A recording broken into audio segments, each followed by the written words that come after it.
Bonjour à tous, c'est Aurélien. Nous allons parler très spontanément, très simplement, énéagramme aujourd'hui. Un cas de figure assez courant quand on commence à découvrir l'énéagramme, à bien comprendre ce système, ou lorsqu'on a des connaissances plus avancées, c'est plus fort que nous. On veut découvrir la structure énéagramme de notre enfant. Ça se fait presque tout seul.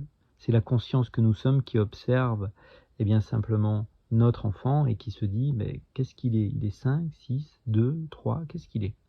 Alors si vous n'avez jamais entendu parler énéagramme, non n'est pas un numéro. Je ne suis pas un numéro, vous non plus, vos enfants non plus, les miens non plus. L'énéagramme est un système très ancien. La découverte de notre structure énéagramme nous ouvre tout un éventail de choses que nous avons à travailler, qui étaient relativement cachées, voilées, des blessures inconscientes.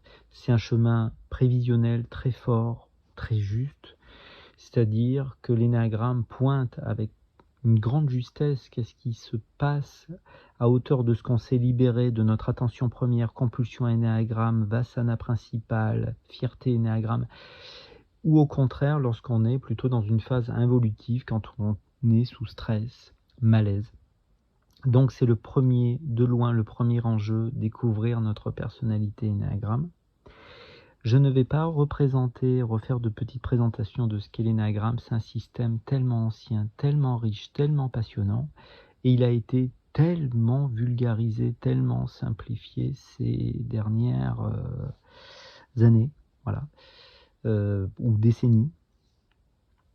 C'est vraiment un système ancien et il appartient à personne, et c'est très important de le rappeler. Il n'appartient pas à l'Europe. L'énéagramme, ça n'appartient pas pour autant à un autre continent, mais c'est quelque chose, c'est l'histoire de l'humanité, l'énéagramme, c'est-à-dire c'est l'histoire de l'humain que de vouloir sortir de la souffrance, c'est bien sûr, on va dire, transmuter, dépasser nos zones d'ombre. On ne peut pas aller peut-être vers quelque chose de paisible, de constructif, d'apaisé, de lumineux, pour dire ça comme ça, si on ne va pas voir avant tout nos zones d'ombre. Donc, c'est l'enjeu premier de l'énéagramme, c'est la découverte de notre structure. Et aussi fou que ça puisse paraître, ce que je vois au cabinet, lorsqu'il y a des consultations qui est structurées autour de l'énéagramme, c'est que certaines personnes pensent connaître leur personnalité énéagramme. En réalité, elles se sont trompées. Alors, je ne sais pas, soit elles ont suivi peut-être une formation sur une journée, enfin une formation, elles ont suivi je sais pas, un atelier avec un thérapeute, elles ont lu un livre, une information a été mal saisie, mal comprise, elles ont peut-être fait des quiz sur Facebook, je ne sais pas. En tout cas, c'est l'enjeu premier, et on ne peut pas faire l'économie de vraiment découvrir cette personnalité. Si vous n'avez pas découvert votre personnalité, tant que vous avez 1% de doute sur votre personnalité énéagramme, votre profil énéagramme, vous ne pouvez pas vous occuper des autres. D'une manière générale, l'énéagramme, c'est d'abord un outil de connaissance de soi, c'est pour soi, peut-être pour réaliser le soi, réaliser que nous sommes une conscience, et qu'à hauteur de ce qu'on se libère des freins de la personnalité énéagramme, eh bien on agit spontanément dans la vie, et c'est plus facile pour nous de rentrer en lien avec les autres, et on est déjà en train de parler de la relation avec notre enfant. Un enfant a besoin de présence. L'enfant n'est pas forcément intéressé par l'énéagramme. L'enfant a besoin de sentir qu'il existe pour son parent, que son parent lui donne de l'importance, qu'il existe. Parfois, c'est juste un regard qui permet ça. Par exemple, la personnalité 2 énéagramme, qui a tendance à acheter l'amour parce qu'elle se dit indigne d'amour, parce qu'il n'y a pas eu ce regard, en tout cas, elle ne l'a pas vu, ce regard qui vient valider le fait qu'elle existe. Et si on avait cette capacité à offrir à nos enfants ce que eux-mêmes n'ont pas reçu, enfin ce que nous-mêmes nous n'avons pas reçu, c'est-à-dire cette présence, c'est pas forcément l'amour, c'est pas forcément peut-être barbouiller son enfant de bisous. Surtout que certains enfants n'en voudront pas. Nous parlons déjà de la personnalité 5. Donc effectivement, la personnalité 5, l'enfant 5, l'adolescent 5, eh bien, si réellement votre enfant est 5, eh bien, il a des craintes, des peurs, comme les autres enfants. Et il a peur de l'intrusion, la peur d'être envahi, envahi émotionnellement ou physiquement dans son espace. Rappelons que l'énéagramme pointe aussi, on va dire, 9 manières dont le mental filtre l'expérience. Ce n'est pas la réalité que le 5 a vue, comme le 4 n'a pas vu la vérité, ni le 2, ni le 9.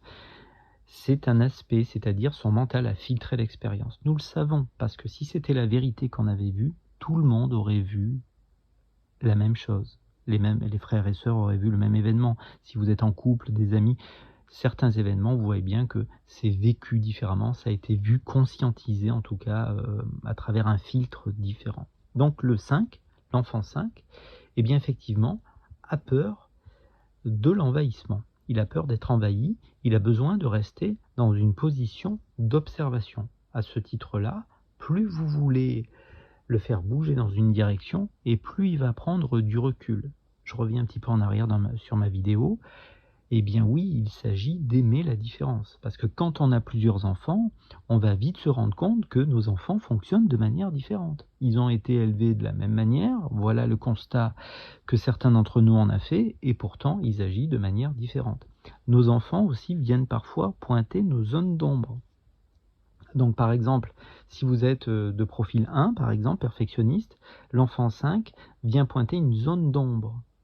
Il en va pareil pour votre enfant, il va beaucoup, on peut appeler ça les relations doublement évolutives, en tout cas c'est comme ça que je vois ces relations où chacun montre ce qu'il manque à l'autre, un aspect, hein, si on prend les 3 centres. Je ferme ici cette petite parenthèse pour pas compliquer la vidéo. Je veux bien quand même une référence concernant les relations doublement évolutives parce que je ne l'ai pas lu chez un auteur. Voilà, donc mais en même temps, je serais très curieux d'avoir découvert quelque chose à travers l'énéagramme, tant c'est un outil qui est utilisé depuis longtemps, et puis je ne connais pas tout, bien sûr. Et puis encore une fois, l'énéagramme ne s'arrête pas aux frontières de l'Europe. Donc, eh bien oui, si par exemple vous êtes 1, eh bien votre centre réprimé, c'est le centre justement mental. Vous évoluez en 7. Si votre enfant est 5, son centre réprimé, c'est justement le centre où vous êtes. 8, 9, 1. Puisqu'il s'intègre en 8. Donc nos enfants, voilà, de manière très simple, eh bien, pointent parfois nos zones d'ombre. Comme si nos enfants venaient aussi nous apporter quelque chose. Voilà. Dans une vision où on sort un petit peu des frontières de l'Europe. Donc, en tout cas, c'est un enjeu. Et notre enfant, il a besoin eh bien, de présence, d'amour, de compassion. Et surtout, l'enfance, l'adolescence, est une époque où on va souvent contacter notre involution. Le fait, eh bien, effectivement, de ne pas aller très bien. J'ouvre une petite parenthèse sur ma vidéo. C'est un simple atelier.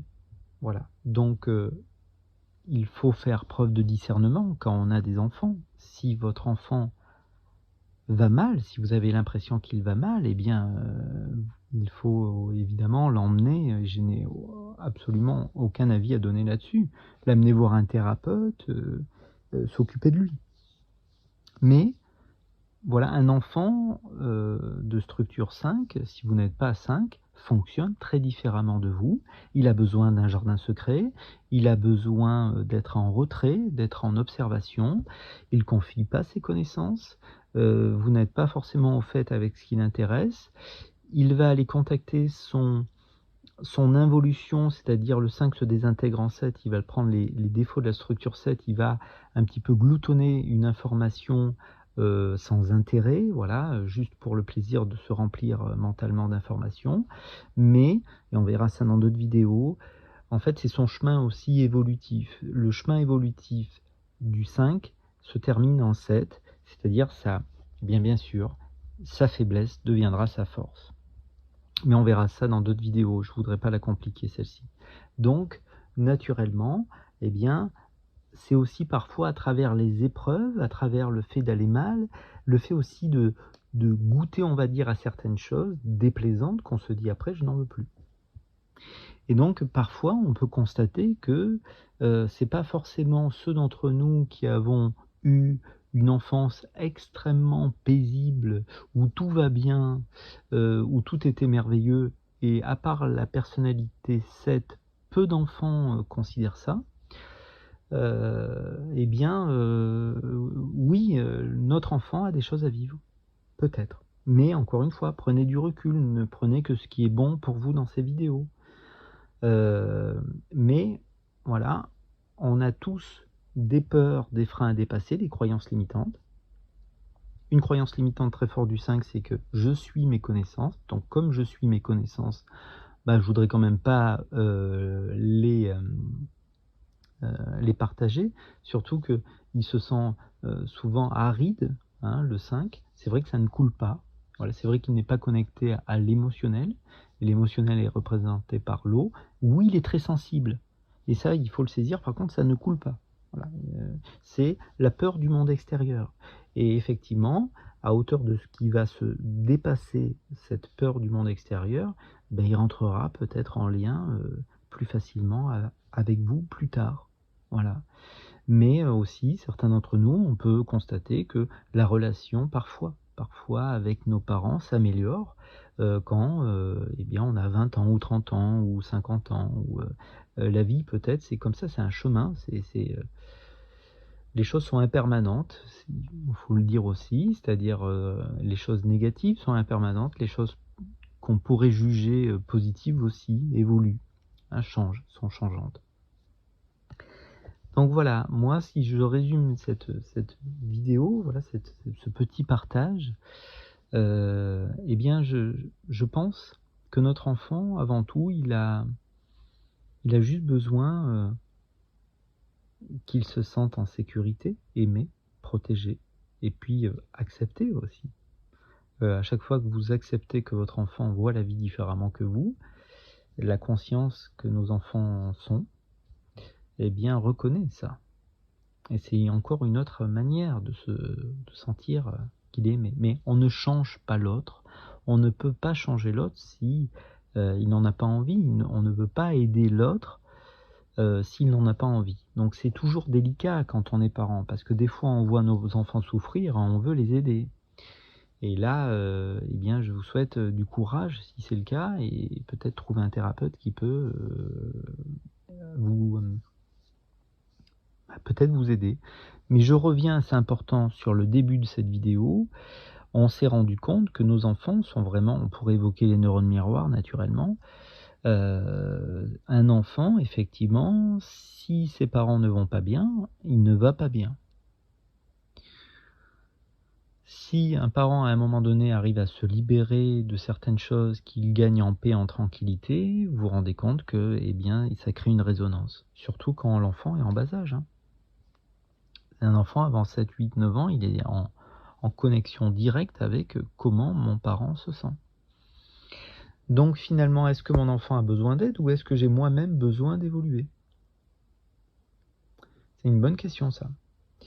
De dépasser certains freins, de dépasser certaines colères, tristesses ou autres. Voilà, donc ici s'arrête cette petite causerie. J'oublie sans doute des choses, mais c'est un simple atelier, rien de plus. Voilà. Donc prenez soin de vous, et puis alors apparemment il faut plus parler de pouces, d'abonnements, donc je le fais pas. Et puis voilà, pour le plaisir de partager, on se retrouve si vous voulez bientôt. Au revoir.